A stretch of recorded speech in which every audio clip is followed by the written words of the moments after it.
My name is Anjali Mehra and I am a dancer.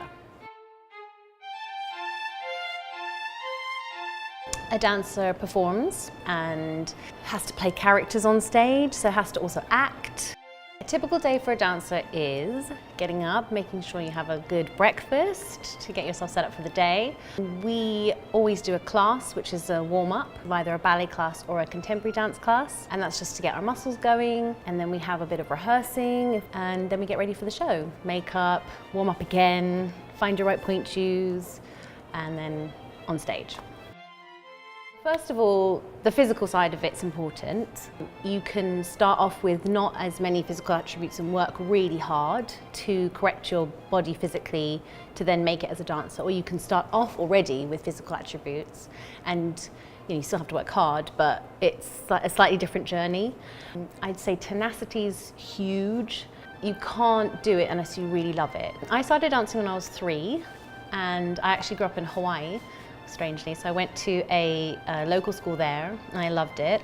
It was actually to correct my feet because I couldn't walk on my feet. And so the doctor said, why don't you take a dance class that corrected my posture? So it wasn't actually an artistic thing to begin with, but I was like, I love this. When I moved to England, then I went to another local dance schools, and then I found a really good prestigious school called Central School of Ballet in London.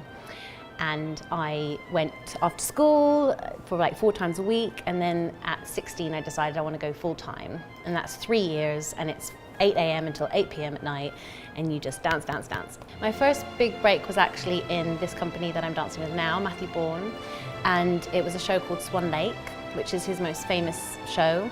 And actually a friend of mine was in it, and when I went to see it at school, and I was like, oh my God, this is exactly what I want to do. So I was really inspired, and I auditioned, and I was so lucky, and I got a place. So as soon as I left school, I went straight into that show. My advice to aspiring dancers would be to keep an open mind. But professionally, you need to figure out whether you can physically get through it and mentally get through it, and keep an eye open for all different types of technique and styles and schools and dancers, and get inspiration, because you might feel that you want to be a classical ballerina, but actually you're fantastic at jazz and singing or something. So I'd say stay versatile, stay open, you'll find a special place for you.